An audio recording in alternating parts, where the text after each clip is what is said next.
$1000 cash में, और अगर आपको अचानक से इतने सारे पैसे मिल जाएं, तो बिना किसी रोक टोक के आप इन्हें कहाँ खर्च करोगे? उन्हें डिस्प्ले पर लगाया जाता है ताकि हम चुन सके कि हमें कौन से कपड़ों की जरूरत है।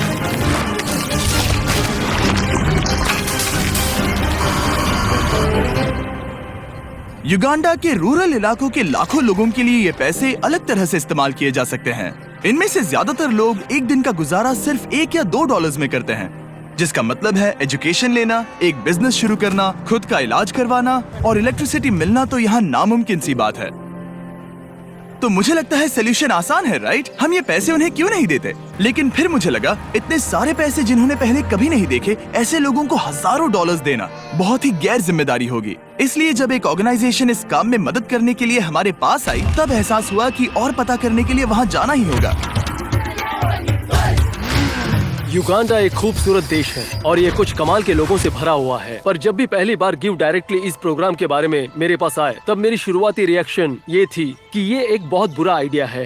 मुझे लगा कि पूरे 1 साल की तनख्वाह जितनी रकम ऐसे लोगों को देना जो भयंकर गरीबी में जी रहे हैं, इसका अंजाम आखिर में बहुत भयानक हो सकता है। गिव डायरेक्टली एक स्ट्रिक्ट सिलेक्शन प्रोसेस के जरिए सबसे ज्यादा जरूरतमंद गांव की पहचान करते हैं और हर एक परिवार को साइन अप करवाते हैं। उसके बाद वो रेसिपिएंट को एक मोबाइल फोन देते हैं और एक यूनिक पिन नंबर तैयार करते हैं। फिर पैसे उनके सिम कार्ड पर भेजे जाते हैं ताकि वो सीधे ट्रांजैक्शन कर सके, या फिर करीबी आउटलेट पर जाकर एक मोबाइल मनी एजेंट से पिन का इस्तेमाल करके पैसे निकाल सके। कम्युनिटी में नौकरी के मौके सीमित होने की वजह से गाँव वालों के लिए अपने परिवार को संभालना भयानक रूप से मुश्किल हो गया है। इन्हीं लोगों में से एक है पॉल। मेरी एक बीवी है, 2 बच्चे हैं, इसीलिए मैं रुका हुआ हूँ।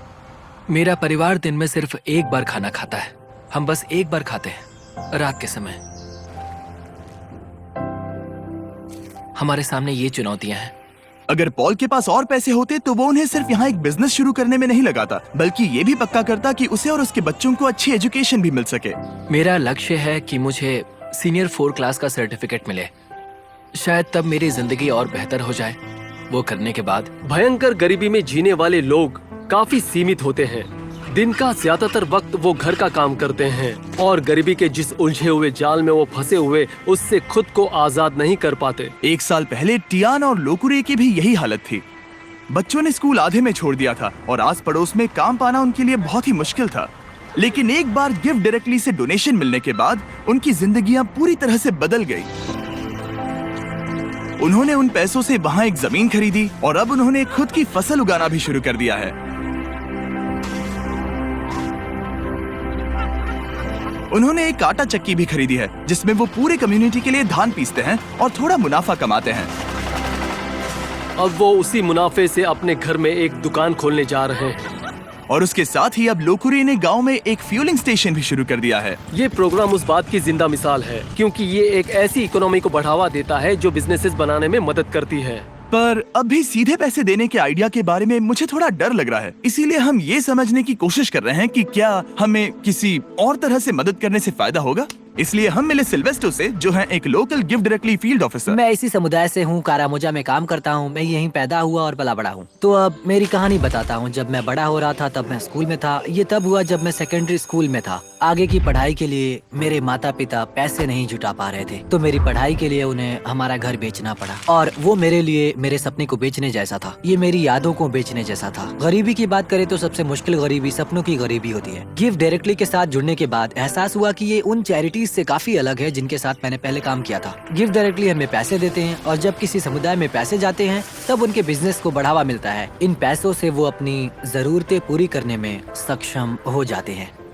लोग यहाँ गरीबी की चपेट में हैं, इसलिए नहीं कि वो कोशिश नहीं करते या फिर वो काबिल नहीं है। वो इसलिए गरीबी में फंसे हुए हैं क्योंकि यहाँ मौके कम है। इन्हीं लोगों में से एक हैं जोसेफ, इस गांव के मुखिया। कुछ लोगों की जमीन है पर वो बहुत दूर है, इसीलिए हमें कुछ पैसों का इंतजाम करके कहीं और जाकर जमीन खरीदने की जरूरत है। हम घास से घरों को बनाते हैं जिसे दीमक बहुत तेजी से खा भी सकते हैं और वो घर ज्यादा दिन टिक नहीं पाते। और अगले साल फिर से वही चीज, घरों को तोड़ो, फिर से बनाओ या फिर उन्हें ठीक करते जाओ। पर घर उन कई समस्याओं में से एक है जिसका ये गांव सामना करते हैं। भूखमरी, गरीबी और एजुकेशन की कमी गंभीर रूप से इस पूरे कम्युनिटी को पीछे ढकेल रही है। गांव को संभालने के अलावा भी जोसेफ पर एक और बोझ है। जोसेफ को कुछ सीरियस हेल्थ कॉम्प्लिकेशंस भी हैं। कुछ साल पहले इन्हें एक स्ट्रोक आया था जिससे ये कमजोर पड़ गए हैं और पैसे ना होने के कारण हेल्दी रहने के लिए इन्हें जिन दवाइयों की जरूरत है उन्हें खरीद नहीं पा रहे। यहाँ पर जीना बहुत मुश्किल है। पता नहीं मैं बच पाऊंगा या फिर नहीं। मैं सच में नहीं जानता क्यों स्ट्रोक एक बहुत ही गंभीर बीमारी है। क्या पता, मैं नहीं जानता। यहाँ पर सबकी अपनी अपनी अलग जरूरतें हैं और हम ये समझ गए हैं कि एक बेहतर भविष्य की ओर जाने के लिए इन लोगों की मदद करने का एक ही रास्ता है और वो है अपने परिवार के लिए सही फैसला लेने के लिए काबिल बनाना। इसीलिए हमने गिफ्ट डायरेक्टली की मदद करके इस गांव के 300 परिवारों को पैसे डोनेट करने का फैसला किया और आसपास के इलाकों को भी जो इन्हें भविष्य बनाने में मदद करेंगे। और क्योंकि गिफ्ट डायरेक्टली की टीम रेसिपिएंट डिस्ट्रीब्यूशन प्रोसेस को पूरा कर रही है जिसमें पूरा दिन लग सकता है, इसलिए डैन और डैरेन गाँव एक्सप्लोर करने निकल पड़े जहाँ वो 2 छुरी तेज करने वालों से मिले। क्या लगता है उनसे अच्छा कर पाएंगे? मैं जानता हूँ मैं कर सकता हूँ। चलो डैरेन, तुम कर सकते हो। देखो इसे ऐसे ऐसे पकड़ो और फिर ऐसे करो, ऐसे।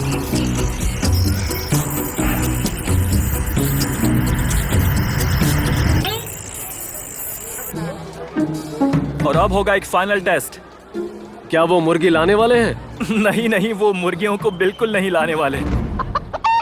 यहाँ पर भीड़ इकट्ठा हो गई है। हम देखने वाले हैं कि किसने सबसे अच्छी धार लगाई है। अगर वीडियो को पीछे करोगे तो देख पाओगे कि चाकू को धार लगाते वक्त कोई तो डैरेन की मदद कर रहा था और मैंने अकेले ही पूरी मेहनत की है। पहले एक प्रोफेशनल करके दिखाएंगे।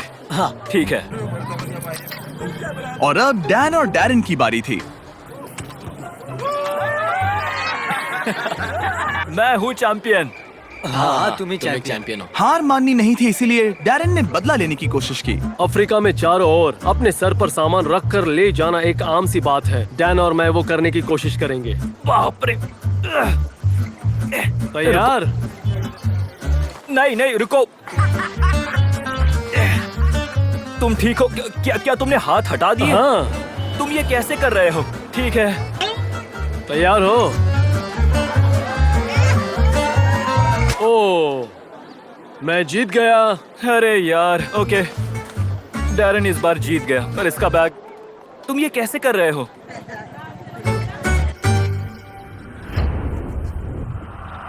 और अगले ही दिन वक्त था डिस्ट्रीब्यूशन का। आखिरकार वो पल आ ही गया। सारे पैसे करीब 10 मिनट्स में ट्रांसफर होने वाले हैं और आखिरकार इन सभी लोगों को वो मौका दिया जा रहा है ताकि वो गरीबी से बाहर आ जाए जिससे ये पूरी जिंदगी लड़ते आ रहे हैं। पर गांव में सभी लोगों में से जोसेफ सबसे ज्यादा फिक्र में थे। उन्हें पता था कि इन पैसों से उनकी और उनके परिवार की जिंदगी बदल सकती है। यही वो पल था जिसका इन्हें इंतजार था। पूरी कम्युनिटी घबराई हुई थी और साथ ही एक्साइटेड भी।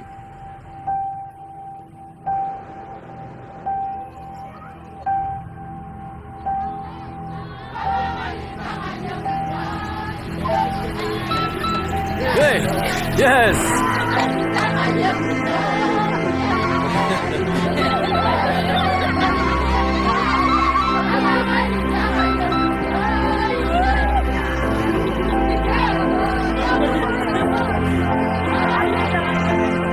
ये वाकई में कई जिंदगियों के लिए बदलाव लाने वाला पल था। ये मौका सिर्फ इन लोगों को ही नहीं मिला बल्कि इनके बच्चों को और उनकी आने वाली पीढ़ियों को भी मिला है। गिफ्ट डायरेक्टली के साथ मिलकर हम इस गांव के हजारों लोगों की जिंदगियां बदलने में कामयाब हो पाए।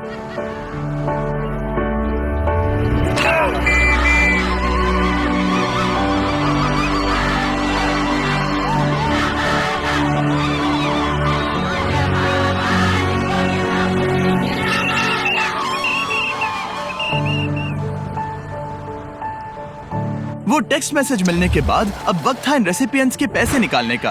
पिछले कुछ सैकड़ों सालों से इन लोगों को मौका ही नहीं मिल पाया था, लेकिन अब आगे जाकर उन्हें वो मौका मिलेगा। इतिहास की वो पूरी श्रृंखला टूट चुकी है और अब वो अपने लिए ही नहीं बल्कि आने वाली सभी पीढ़ियों के लिए भी एक मजबूत भविष्य उभार सकते हैं। और कुछ लोगों ने उन पैसों को सही जगह इस्तेमाल करना शुरू भी कर दिया, जैसे कि रूथ इस बात की शक्तिशाली मिसाल है कि ये पैसे क्या साबित करने की क्षमता रखते हैं। गिफ्ट डायरेक्ट से पैसे मिलने से पहले मैं मेरे बच्चों को सहारा नहीं दे पा रही थी। मैं उनके लिए दवाइयाँ भी नहीं ले सकती थी। मैं बस एक हाउसवाइफ थी, इसलिए जिंदगी बहुत मुश्किल थी। पर ऐसे हालातों के बाद भी रूथ ने गिफ्ट डायरेक्टली से मदद लेकर अपने सपने पूरे करने की ठान ली थी। उसे अपने उन सपनों को पूरा करने का मौका दिया गया था जिससे ये अपने आप को और अपने बच्चों को एक उज्जवल भविष्य की राह पर ले गई। अब वो अपने अंदर के बिजनेस की स्किल्स के जरिए खुद में सुधार लाने के काबिल बन चुकी है, जिससे बाद में उसके समुदाय में भी सुधार आएगा। अब मैं मेरे परिवार की जरूरतें पूरी कर सकती हूँ और फिलहाल जिंदगी बहुत आसान है। अब ये पहले जैसे बिल्कुल भी नहीं है। पर रूथ ऐसी अकेली नहीं है जिसने अपने पैसों से कुछ कमाल का शुरू किया है। मिलिए आयु माँ से। इन्होंने अपनी पूरी जिंदगी एजुकेशन में लगा दी है। सालों कड़ी मेहनत करके एक एक पैसा जोड़ने के बाद इन्होंने जमीन खरीदने के लिए पैसे इकट्ठा कर लिए और गिफ्ट डायरेक्टली से मिले पेमेंट की मदद से ये यहाँ बना पाई कुछ क्लासरूम्स, टॉयलेट्स और यहाँ तक कि इन्होंने 7 टीचर्स भी रख लिए और आज इस स्कूल में 200 से भी ज्यादा बच्चे पढ़ रहे हैं। उन पैसों से इस कम्युनिटी में एक बहुत जरूरी फार्मेसी भी बनाई गई, हजारों स्टूडेंट्स की स्कूल फीस और यूनिफॉर्म्स के लिए मदद भी की गई, यहाँ तक कि सैकड़ों परिवारों के लिए घर भी बनाए गए। और ये पैसे कैसे खर्च किए गए उसके बस ये कुछ ही एग्जाम्पल्स हैं। जब भी इन लोगों को छोटे से छोटा मौका दिया गया, इन्होंने उसे ले लिया और वो तुरंत ही काम पर लग गए, ये जानकर कि अभी उनके पास एक ऐसा मौका है जो उन्हें पहले कभी नहीं मिला था। और ये मेरी पूरी जिंदगी के सबसे इंस्पायरिंग और मोटिवेटिंग बातों में से एक भी हो सकता है। ट्रिप को पूरा करने के लिए डैरेन और स्कूल देखने चला गया, जो कि गिफ्ट डायरेक्टली की मदद से अपने स्टूडेंट्स की संख्या को 650 से लेकर पूरे 980 तक